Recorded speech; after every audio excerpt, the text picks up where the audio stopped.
Good morning, everyone. Welcome. Thank you so much for attending our panel. It's a treat to be here. This is a topic that I personally am very interested in and have a very enjoyable time this last week walking the show floor, looking at wearables. So obviously by you being here, this is a topic that interests you too.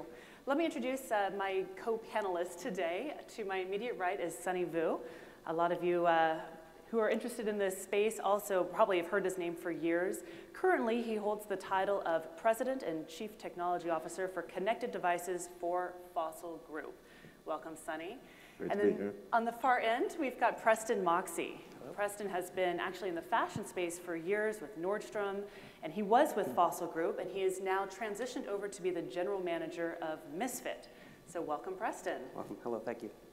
So as a lot of you may know, at the end of this last year, 2015, major merger in the space, $260, Fossil Group purchased Misfit. Big deal, a lot of money. Let's clear some things up first, though. Misfit, as a brand, is it going anywhere? Absolutely, going everywhere. Going everywhere, but it's not going away. No way, absolutely. Our job is to build lifestyle brands, build design brands, tell stories. Health and wellness is now a trend. It's just as important as a runway show, and it's a very important thing for consumers these days, technology, health, and wellness, and we're going to build a brand around those principles. And no, it's not only going away, it's going to take over the world. I guess that's my job. So, to get on that one. Absolutely. Sonny, anything? I mean, you're not just swallowing the brand Misfit. The name Misfit's going to stay around. No, Misfit's is actually in better hands now that Preston's taking over. You know, we always felt like the town crier in Silicon Valley, like, hey, does anyone care about fashion here? And when we met Fossil Group, met Preston, oh my gosh, finally someone who understands us. Someone who understands us.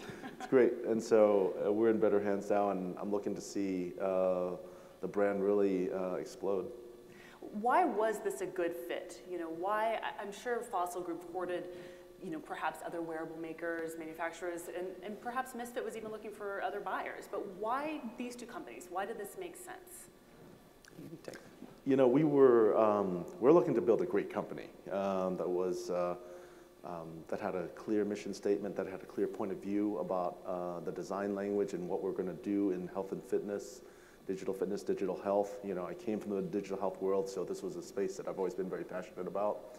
And but I always knew that you know, if you're going to be wearing something, unlike other consumer electronics categories where you might not care about brand as much as platform, with something on your body, you're going to care about the brand, the design language, the cultural associations. And so when we met Fossil Group, it was just really the perfect, it was instant, it was love at first sight. Yeah, and I think for the Fossil Group side, the majority of our business actually isn't the Fossil brand. It's all of our licensed brands and our other own brands. So there's Fossil, there's Skagen, but there's also Michael Kors, Armani, Burberry, Diesel. And so what we are looking to do is make all the products we sell connected. And we have this ability, all the watches we sell, we've always think that for 30 years they've had one app, and it was time telling. And now they can just do something new, they can do something else. And we set out this past year with Fossil Q products to make that technology invisible. Why not get the benefits of health and wellness, step counting, activity monitoring, and make that invisible inside of a watch? And so the watch I'm wearing looks like a traditional watch, but it's actually a smartwatch. And so when you meet with Misfit and you realize we're very, very close, we share the same view, and our goal is twofold. It is to supercharge the Misfit brand and as a health and wellness and design-driven brand. And then on the other side, the Misfit team, the over 200 engineers and people that make all that magic happen, are now going to be leveraged across the entire portfolio of Fossil brands. So it really works on both halves. And as we're starting to put the pieces together, we realized we were missing nearly everything that Sonny and his team had. And we were missing everything that Fossil Group had. I mean, we were slaving away for years, getting the various partnerships in place with Speedo, with Swarovski, Victoria's Secret, and those it took a while to do those. And then when we met Fossil Group, it was like a treasure chest of brands and design, and it was like, oh, that's what so I feel like in one hit, you know, we got to be associated with some of the most amazing brands, including Fossil, in the world. And on Fossil side, I would just add to that we want to be able to sell medical and health and wellness devices to enterprise groups and to individuals and customers. And we saw that you guys, the deal with Oscar Healthcare, and we're like, how would we do that? We sell to Macy's. We don't sell to groups like that. So the capabilities and the things complement each other very well. And I understand there was a good cultural fit too between the companies. Oh yeah, that was great. We have a whole notion of servant leadership in the company, and we felt that very, very strongly at Fossil, which is really cool. I mean, their founders still running the company. It's unbelievable. Now, before we get more into the fashionable side of things, which we've already kind of mentioned a little bit, I want to dig into your background a little bit, Sonny. I know you founded several very successful digital health startups, DrMatrix, IBG Star. Tell us about what it was like, innovating in this space at the very beginning, and how far you've seen, medical wearable devices come. Yeah, we started in software, trying to get computers to understand language in the 90s. We sold that to a search engine at the time, and then we looked into various spaces that would be, where we could have a really meaningful mission for the company. And so we did DrMatrix, blood glucose meters and strips for people with diabetes. And that was really awesome. We fell in love with the diabetes community, learned a lot from patients, learned a lot from care providers, and just learned how to serve really there. And we made the world's first medical device that runs with the iPhone, the IBG Star glucose meter that works with the iPhone. That was a lot of fun, and I just felt like, okay, we couldn't get enough of that. So, but I felt there was something missing, that over time some of these technologies will become commoditized. How do we continue to add meaning and continue to be culturally relevant? And I think fashion and design is really at the heart of much of what is interesting. And that's what makes Misfit stand out. Last year at CES, if anyone visited with Misfit, they were announcing their big Swarovski partnership, and that was really exciting to see, especially as a woman who, if I'm going to wear anything, it's got to be beautiful. So you guys have been dabbling in fashion for a long time. Obviously, you guys specialize in fashion, so that's where this makes sense. Why are more wearables not fashionable? Why have we not seen more people move into that space? I think there's two reasons. One, there's two different worlds, and we believe that consumers are probably in the middle. Their expectations are they want to be able to buy it, it should work, and it should be beautiful. Turns out it's actually really hard to do that. There's only a handful of people in the world that can accomplish that. Most of the technology that's here at CES is driven around cell phones and tablets and large format things. It turns out it's very, very hard to get things to work in this form factor. And then secondarily, it's lack of priority. We believe that there's a lack of understanding that once something goes on the body, the rules change. And it doesn't count to say, well, we introduced a wearable and it comes in blue. That is not innovation. And for people, and I'm going to steal one of Sonny's lines, for wearables to work, you have to wear them. And you have to wear them all the time. And it's not just about that 1 hour in the gym or working out or going for a walk. It's about the other 23 hours. And I think what Sonny and his team have done is to say, we're going to make wearables. They will be always on. They are part of your life. And if they're going to be part of your life, just like shoes, bags, clothes, other accessories, they have to be versatile. The shine needs to be able to go from a jacket to your wrist, so it can work for work, it can work when I go for a run. And what goes with that is this idea you should be taking it off every 6 days to charge it. And so one of the kind of cornerstone principles of Misfit products is that we have this idea that everything should last 6 months, not 6 days. And for things to work and things to be part of people's lives, the charging experience, everyone here is like, no, you just plug USB in, and we're not even going to give you a plug for that. Everyone has a laptop with them at all times. Yeah, and I mean, I still have to charge my wife's phone. She wouldn't even charge that. So charge a wearable product, no way. Yeah, forget it. Because as soon as you take that off, you forget to put it back on, and all of a sudden it's Well, even gone. if there's a small chance that you won't put it back on, multiply it by 30 charge cycles, and by then you're almost certainly not going to put it back on. If you read, we actually, when we first started, we read, I think, like 5,000 Amazon reviews of all of the potential competitors in this space, the products reviews on Amazon, and charging was like a top 3 thing, pain, and literally people couldn't imagine a world where you didn't have to charge. I remember reading reviews where they'd say, oh, if we could only get a week of charge. Or 2 weeks. Yeah, that's Wouldn't not that be asking for that awesome? much. It's not. I know the expectations were so low. Yeah. And I think the other part of that is, the other part that goes with putting things on the body and wearing things that are personal and part of your life, is that brand and design matter. Right. And so if you're going to ask me to wear a wearable, it's going to be part of my life, I'm going to get a break on my insurance, or it's going to help me kind of lose some weight because I'm probably drinking too much in Las Vegas, it needs to look good. It needs to be part of myself. And this idea that brand and design matter is not something that is readily available. And as you look as healthcare community and providers, it is about brands that we all know in the active space and all end with bit and have the word, all these tech words in them. But what about a Michael Kors product? What about a Fossil product? What about an Armani product? Right. These are brands that people love and have emotional connections to.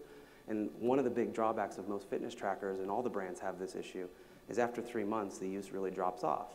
When that's because you've changed your habits, or it's working, or you've lost that weight and you're taking 20,000 steps a day, or there was never an emotional connection with it. And I think that's what brand and design can really do, and that's what we hope to build and will build with Misfit. But that's what we also plan to do with our other fashion brands as well. Yeah, and I think there's a lot of, I feel like there's a lot of baggage we take with us from previous eras in consumer electronics too, where everybody expects products to have a screen, and I think there's a huge market for wearables with a screen. Smartwatches, I mean, we make some great display watches, but there's also a large segment of the population who doesn't want one, and having the discipline, or even I would venture to say the courage to take the screen off and say, no, this is all we need. We just need a goal tracker. And that was the kind of like the big bet that we took with Misfit. I don't know, and it paid off. It very could have possibly not. But there's a lot. The space is much vaster than just, well, we've been making big screens, let's make them small. Yeah. Because there's a balance between being fashionable and being functional. I mean, you could give people 10,000 different functions. It could measure this and that, and your vertical leap and all these things. But I guess you're obviously finding that your customer doesn't necessarily need that, and it's maybe better to scale back and ramp up fashion. Right? For some segments. Yeah. Some segments, okay. Yeah, for the fashion segment, I think that's what's beautiful too, is this idea of versatility. And what comes with the Misfit team is this idea of a foundation that says if you have a brand and you have a group and you have a focus that you want to build a highly complicated product that can distinguish between 10 different activities in sport, guess what? We can do that. If you want to build one that is on the other end of that spectrum, guess what? We can do that. And I think that it's about versatility, and it's also about, everyone always thinks it's about one user wants 10 different sports all the time. Right. It's not that, it's occasion. Yeah. I, as one person, want a device that can do 10 different sports, but I also want one that I can wear to work. And we have built our entire business on, we don't want you to buy one watch when you graduate from college, and we see you in 35 years when you retire. That's what the watch industry was 20 years ago. We want you to buy wearables as you do the seasons. It's winter, I'm going on a trip, I'm giving a gift to someone that I met recently. These are things, and this is how watches and jewelry work, and it's that idea of occasion. And why wouldn't you have 6 or 7 of them in a drawer that you change and move around as your life changes? And especially at the price point, keeping it more reasonably priced versus in the hundreds and hundreds of dollars. Yeah, everyone's like, how can you charge $150 for a pedometer? It's like, we charge $300 for a watch. If you make it beautiful, if you make it emotional, and you make it a beautiful thing, they will buy. They will buy. I think that it's about meaning. I mean, a lot of this is, I think a lot of products out there are exactly just that. They're just products rather than things that give you where you can draw some level of meaning in it that is really beyond just the function and beyond the brand and the commercials. I mean, like I believe the statistic was like the certain geographies that we cover, about 10% of the people don't even put a battery in our products. It blew me away when we found out about that. Maybe it's a design flaw because people can't put it. I mean, okay, hopefully not. I don't think it is actually. The product's perfect. But but people wore it, and we asked a number of people, why would you wear our products without a battery? You need a battery to make it work, right? Yeah. And so as an engineer, I'm thinking, oh my gosh, like how? Why would you do that? And the answer that came back a lot of times was, oh, because it just was a reminder, for them it was a reminder, a beautiful reminder of what they wanted to accomplish, a habit that they wanted to change. How awesome is that? I mean, it's, I would hope that over time they would actually put a battery in and use it the way it was designed. But I'm just tickled at the fact that there was some meaning that was inherent in the device itself, and not just because of the functionality. I'd like to remind the audience or let you know that we're happy to take your questions as well. If anyone has anything they'd like to ask of Sonny or Preston in the wearable space, definitely speak up, get my attention if you do. But oh, right here, let's take one now. Question was, how do you get 6 months of battery life in these Misfit devices? You know, it's about system engineering. It's about saying it's going to be, we're going to drive for 6 months from the beginning, and being incredibly parsimonious with our energy budget, and just saying that's it. Anything that takes away from that, out it goes. We had a screen, we took it off, and there was a huge revolt internally, like, oh my gosh, the world's going to crash. We don't have a screen.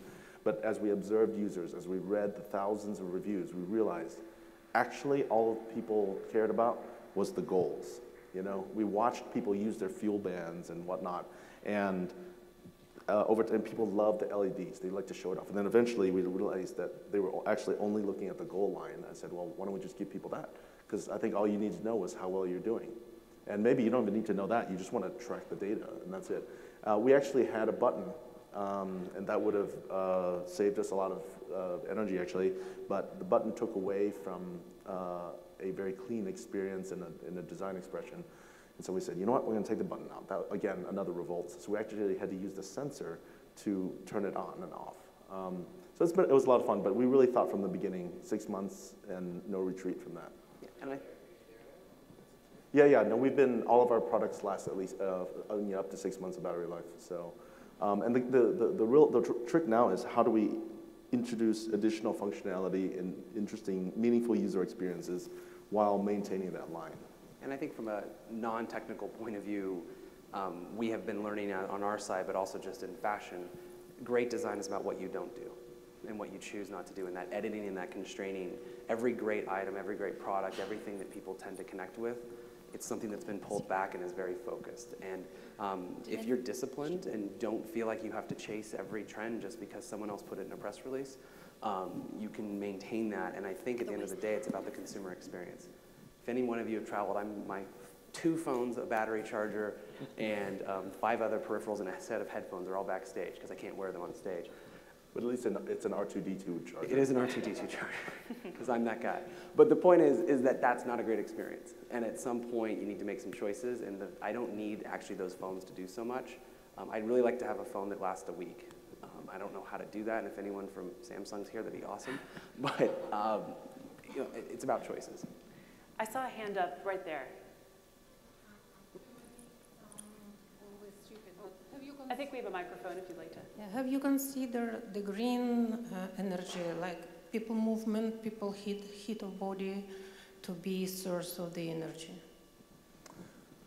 Did everyone hear the question? It was about using people energy. People movement. Movement. Oh yeah. Movement, body heat. Oh, I love that something. All right, here we go. We are, look, at Misfit, we are nutcases about power, about energy. I was going to say power, that would come off wrong. You know, what we want is this thing to last longer and longer and longer and have more and more meaningful functionality, and those kind of compete. So we looked at energy harvesting. We've looked at all the different modalities of energy, a bunch of modalities, thermo, electric, kinetic, generation, etc.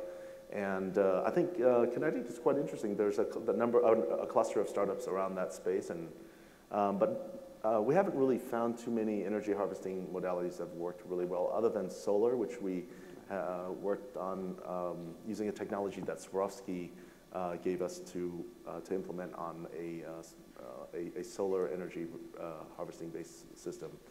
So, but that is definitely one of the things we've been thinking about. It's actually interesting in our booth down at the show. The one thing that does last forever is the Swarovski one. So in our opinion, the most beautiful one actually will last forever as long as it sees the light. Yeah, no charging, no battery replacement. That was fun. Special. Yeah. I believe we have another question in this back aisle. Yes, thank you. Is this on? It is. My name is Rand Christman. I'm from Sweden, and I was wondering, do you see a conflict in any way? You're talking a lot about wearables and putting things on you, and 2 weeks ago I dropped my iWatch and it broke on the bathroom floor. It cracked, and the quality wasn't there, but the technology was there. But in Sweden, most animals, almost all animals are chipped, and it's under their skin, subcutaneously. And now a Swedish company has introduced putting a chip into your ten-arm muscle, into your hand, so that you can come to work and you can check in, you can go through doors, they can be reprogrammed and so forth. But there is nothing aesthetic about it. There's nothing to put on. I don't like having to put on a lot of things in the morning.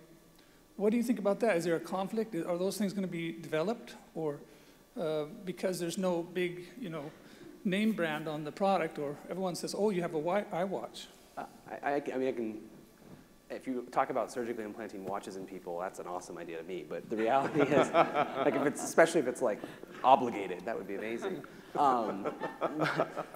And subsidized by the government, like the eyeglass people have it made. Like they get to sell their stuff with insurance. I've got a embedded watch. Exactly. No, really, I do. And their insurance paid for it. Like that's the best idea ever. No, but I think, and Sonny and I have talked a lot about other products like Google Glass.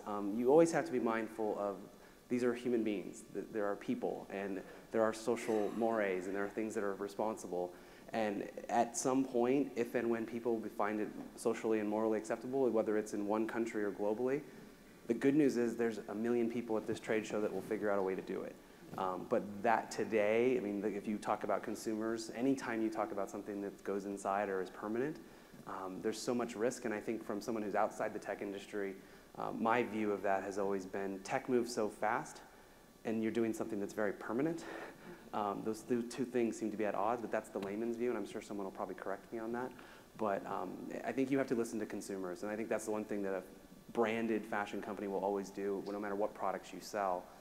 You have to be very in tune with consumers, and I think most consumers would find that something that was not quite comfortable yet. This is why I'm so excited that Preston's leading Misfit, because up till now we've been kind of in our little Silicon Valley echo chamber trying to figure out what consumers want, whereas now we've got someone who's actually been out there serving, over a dozen brands over the last, I don't know how many years, and actually listening to consumers and say, okay, what about fashion is interesting for tech?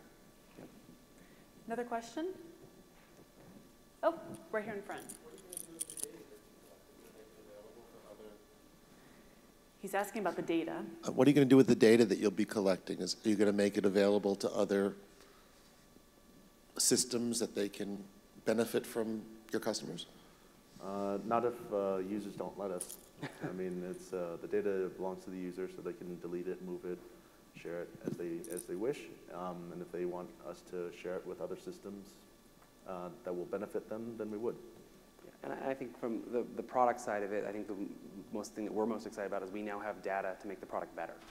There's always this idea of opinions and preference and reading Amazon reviews, but to have real-time data to see how the product is working and using and what people are actually doing with it and who's actually using it and where they're going, all that can be used for good, and it can be good, and it can be used to make products much, much better. And so the value of the data to the brands, to product people, to people that build things, the fact that it's real-time is incredibly powerful, and I think it just speaks to making the product better. There's always the idea how someone's going to monetize it and make their business model out of big data.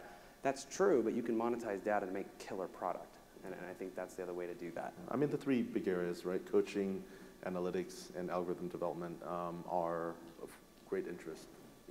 So it'll be in these clusters of interest. The question is how, there hasn't really seemed like a killer app developed in any of those pillars yet. But theoretically, there exists. I believe there exists killer apps in those. Maybe I should say killer apps at a digital health conference, but you know what I mean. There's definitely something out there. Next year, CES next year, we'll see it. That's right. Question here in the middle. So continuing on the theme of the data, is your ecosystem going to continue to be open? I was very impressed with the fact that you could put Misfit software onto a Pebble, which obviously isn't produced by this brand. Is that going to be closed or open? I know that's a bit of a dilemma. I mean, I can speak on the Fossil side and the Misfit side. You talked about at the beginning, one of the things that felt very natural. Absolutely. We believe that for things to be useful to consumers, they should be as open as possible, both ways. There is no reason to not do that. If you're doing that, you're limiting something your customer can do with your product. From day one, the Fossil Q app actually had an integration with Jawbone. and has an integration with Under Armour and MapMyFitness. Misfit has integrations with MapMyFitness and several other partners. It's very impressive any chance you have to make your product more useful and make your product part of a larger ecosystem. Absolutely. The good news is we're a company that sells things. Our business model, our valuations, yes, there's a data play, and yes, there's all sorts of ways to do this, but at the end of the day, we still sell things, we make things, we're merchants, we're product people, and we are not in Silicon Valley to go off and sell our company to Google. We're in Silicon Valley now in Dallas to make things and sell things and make people's lives better through design and technology. Let me know. Feel free to interrupt if you do have another question. But you mentioned the pain points. One pain point is charging. Another pain point we found out is the fashionable aspect. What else are we trying to solve in this wearable space to really make these devices either more mainstream, more ubiquitous? I think durability is one of them. I mean, there was another, I mentioned there are like top 5 points that people complained about and the reviews. Wearables from the reviews. Yeah. And time again, durability. How many of you here have had a wearable product that broke after just a few weeks of use or after a few months? It happens, and so we made it water resistant to 50 meters. Partnered with Speedo, made a product that you could swim with, not just barely get in the shower with, and it might short circuit. No, it's got to be something that's durable, built to last a lifetime, high craftsmanship, and that's what that's what the various brands at Fossil Group stand for, is great design, great craftsmanship, something that will last for a long time. And I would just add to that, I think the other one we're really starting to see come on is obviously activity tracking and health and wellness is the first step, but also just changing the way people interact with each other. Notifications is a major thing that these things are really good at. And so through light, through vibe, you have this ability to create simple communication. We don't have to be at a meeting with my phone on the table. I don't have to have my phone in my hand. Frankly, if my wife calls or if my boss calls, my bracelet will buzz and it'll be a little light. Sonny's the red light, my wife's the green light. And it's one of those simple things that socially and culturally I don't feel tied to my phone. And I think what we're trying to not only sell but create a behavior on is that I'm going to wear a fitness tracker, I'm going to be better about my activity, but the benefit of that is I also just intellectually don't feel so tied to my phone. And it's one of those things that using technology to help break that dependency is actually really special. Yeah, that was one of the things that we wanted to build in was feedback, with Shine 2 and now with Ray, I'm wearing one right now. It's the world's first bracelet type of device that lasts up to 6 months with Vibe. And just subtle haptic feedback, I think could really be a powerful driver for change. Because I think that's the problem with a lot of wearable products, including some of our own up until very recently, is they were passive trackers. They were passive, team members in our habit change team, right? But now to be able to give you subtle nudges when you're sitting for too long or whatnot, I think that it's going to be interesting. We'll see how that works out. Question in the middle.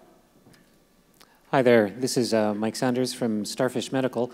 The solution with fashion in getting the data and having people being sticky with getting the data into a system is fabulous. So I really applaud Misfit and what they've done. And what I'm interested now is, now that you've got that mostly covered and you're getting lots of data that can be used in various ways, how do you see that moving into the medical world and having these information summaries that could be available within the care space? And the relationship between that and the medical device world, do you consider yourself a medical device, and how do you see yourself moving in that direction? Well, so just to be clear, we don't make any medical devices. We don't have any plans for doing that anytime soon. I don't know, will we later? I don't know. But the idea is for it to be, to play a role, not the only role, but in habit change. I mean, that is what we are trying to do. Get people to have healthy habits with these products. People have said in the past, if you're in the healthcare business, you're in the habit change business, and I really believe that. We'll see if this experiment works. Always on your body because of the meaning that the brand that you derive from the wearing experience, and never always on your body because you don't have to take it off to charge it. I think one critical next step in this whole development will be whether the data that's generated will be taken seriously. Can we clinically validate this data? Can we actually show some level of outcomes that's positive, some efficacy? I think it's going to take some time, you know, because I can imagine even if we do have these studies, until there are many of these studies, I think it will take time for. I think it will take some time for the medical community to really accept it. And all I would add is what we have seen from the outside of that space is that there is no way there's going to be one singular answer. And I think it's always going to be about the suite and how they come together. And there will always be parts of the life and parts of the data that will come from things that we make. And it's how they work with things that medical device companies make that's probably the most important thing to us. Unfortunately, I think it's actually time to start wrapping up. Thank you all for being here. Before we let you guys go, though, anything you can tell us about where you're going in the future, in the next 6 months, perhaps? Obviously, Misfit debuted a couple of products at the show this year. We've got the Ray, the Spectre, but what's next? I think we didn't talk about, but Spectre, I mean, this idea of taking a fitness tracking health and wellness device and having a hearable. And this idea that it's something that you wear throughout your day, whether it's to run, whether you're sitting at your desk, this idea that there is different geography on the body where we can implement this technology is a big deal. And with Spectre, that's a step towards that. And I think, too, what you'll find that what we can say is that this idea of versatility, the idea that whatever we make, whether it's Ray, whether it's Shine 2, whether it's Spectre, the idea of whatever you see today, this icon of a round shape, this icon of a cylinder, it's the expressions of it and how it becomes more and more things. So more leather, more materials, more colors. That's kind of what you can expect over the next several months. Yeah, and I think you'll see some. I mean, we're going to be releasing over 100 wearable products over the course of this year. Misfit's going to do its thing and have a number of products expressing the minimalist design language that Misfit's known for. But the other brands in Fossil Group, over 100 products this year, so it's going to be interesting. I think the key is diversity at scale. At the heart of fashion is customization and personal expression. So I hope we'll be able to enable that and deliver some of this functionality that hopefully will be meaningful.